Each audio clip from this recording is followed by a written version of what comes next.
When I first started self-publishing books, I wasted so much time and money on my marketing. So today I wanted to discuss 5 different marketing mistakes so that you guys can avoid them and not do the same thing that I did.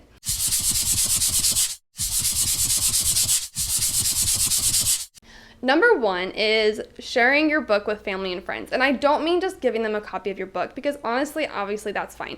But encouraging family and friends to go to your Amazon book page and purchase your book on Amazon is actually a huge mistake. And this is why. Because it messes with Amazon's algorithm. When they see people, friends and family, that don't normally buy romance novels and they're purchasing your romance novel, then Amazon all of a sudden thinks like, well, this person normally buys adventure books. So this must be an adventure book. And then they start pushing your romance novel to people who love adventure books. And are they going to want to read your book? No. And then Amazon gets confused and it just all gets really messy. Does that make sense?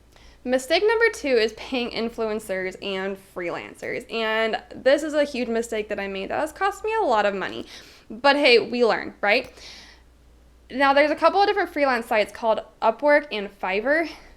Don't pay for book marketing through these. I'm serious. Unless somebody has specifically referred you to somebody who's a really great book marketer.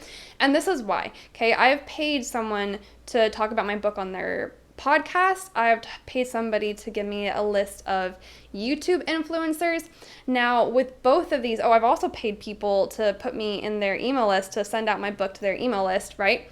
Now, the problem with this is that these people who are posting jobs on Upwork and Freelancer or Fiverr, they are promoting hundreds of authors' books to their email lists or podcasts or YouTube channels. And if you're on one of these email lists or podcasts or YouTube channels, are you going to purchase every single book that's pushed your way? Absolutely not. So just don't waste your time. Don't waste your money. If you're trying to reach out to influencers yourself that don't normally promote books, then it could be more effective. But just be aware that lots and lots of people are trying to do this. So if you know somebody, you write mom books like I do, and you go to a mom YouTube channeler and you reach out to her via email and you say, hey, I've got this really awesome book. I think that your audience would really love it. Could you please promote it? Well, just be aware that everybody else is trying to do the exact same thing as well. And they all want their books promoted as well. And it's not likely that that YouTuber is even going to respond. I have literally sent out dozens and dozens and dozens of emails, and I think one person has responded to me. She was a reviewer, a book reviewer, and told me that her schedule was already full. She was all booked up. She couldn't review my book. So just be aware of that. Mistake number 3 is expecting to make a profit off of Amazon ads. Now, Amazon ads are generally good for boosting your organic ranking, but they're not necessarily going to make you a profit. You can definitely expect to lose money on Amazon ads before you start to see any return in sales.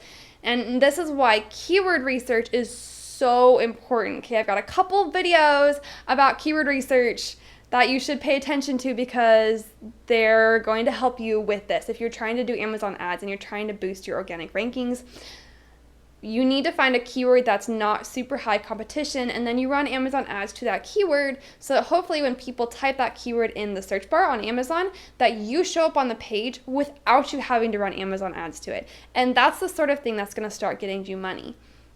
It's going to be really hard to make a profit just from the Amazon ads themselves. So you got to do it smart. Don't just start throwing money into Amazon ads. It's not going to do you any good. Make sure you step into it with some sort of keyword strategy and that you go from there. Mistake number 4 is a big one, and I think a lot of us are guilty of it. I definitely am. And it's trying to be everywhere, okay? Trying to be on Facebook and Instagram and TikTok and YouTube and have a podcast and all these different things and trying to put your heart and soul into every single one of them and promoting your books. You're gonna get worn thin really fast. It's a lot better if you can just pick 1 or 2 platforms to focus on. In fact, you can even share content between those 2 platforms, but you're gonna have a hard time delivering real quality and real value if you're spreading yourself across all these different platforms. That's why I have picked YouTube. I love YouTube. I love you guys. I love teaching. I love delivering value through YouTube. But this is where I really want to focus my energy. Some of the content that I produce here, I also post on my blog, and those are 2 sources that are really easy for me to work with. Number 4 is trying to run Facebook ads to your Amazon Amazon book sales page. Now, I've tried to do this before and Facebook actually blocked my ad. So I don't know if that's because I ran into Amazon ads, but I've seen other authors do this and it's really ineffective, and this is why. When you take somebody, a potential reader, to your Amazon page, your book sales page, you're literally pulling them into Amazon's blue ocean, which is full of thousands and thousands of other readers, other books, and other authors, which means you're setting yourself up next to this massive amount of competition. It's much better if you can instead drive them to something called a funnel, which will collect their email address in exchange for some sort of freebie offer. Like you could offer them a free ebook version of your book, or I don't know, a free signed copy of your book, or maybe some free behind the scenes interview with another really cool author that they love. Okay, you give them some sort of freebie offer in exchange for their email, and they get added to your email list. Then you can offer them your book. And even if they decide not to purchase their book, you now have communication with them. You have contact with them. And you can continue to reach out with them and to develop and nurture that relationship. Send them emails and help them to fall in love with you, fall in love with your characters, and fall in love with your books to the point that they actually want to buy. Have you guys ever heard the concept that you need to be exposed to a product or a service or a book about 7 times before you're going to be willing to buy? Well, this holds true.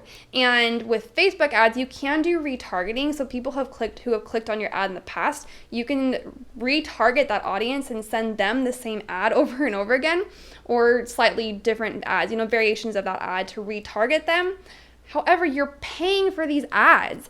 So we need a way that we can pay for an ad just once, and then collect an email address, and then for free, we can continue to communicate and connect with our potential reader. Now, there's this software that I just found. It's honestly amazing. Okay, actually I found it months ago, but I was kind of skeptical of it, and I was really hesitant to try it out because it's not free. However, I just started using it, and I honestly am blown away, and I'm mad at myself for not trying it earlier. Okay, if you guys have heard of ClickFunnels, it's amazing. And if you haven't actually gone and tried it yet, you need to. Okay, you can get a 14-day free trial. I'm putting a link in the description. Go click on it and go start looking at it right now. There are dozens of free trainings in there where you can learn how to use the software, and you are going to fall in love. I mean, no joke. It's going to change your life. It's going to change your book sales, and it's going to change your business. It is so incredible because it's this super, super simple, easy to use platform that helps you create these sales funnels that will collect the emails, but that also offers them your book or some sort of other offer, right? If you want to create a mini course about how you wrote your book, or you want to teach other people how to become authors, whatever it is, I know that you guys have other unique skills besides writing. So how can you turn that into a business? How can you build a business around your books? Now, like I said, ClickFunnels is not free. You have the 14-day free trial, but after that, it's $97 a month, which for beginning authors, it's like, whoa, that's a lot of money every single month. But just believe me, it's going to pay itself off in dividends, okay? Thousands of entrepreneurs are already using this to generate multiple 7 figures of income for themselves and their businesses. It's insane. It's amazing. It's such a cool software. So just trust me on this. Go take a look at it. It's free. Try it out for 14 days. You're going to fall in love. You're going to love it. Now, I also want you guys just to remember that you have unique strengths. You guys are awesome. And if you're not getting book sales right away, that is so normal. Most self-published authors don't sell more than 250 books ever. It is really competitive.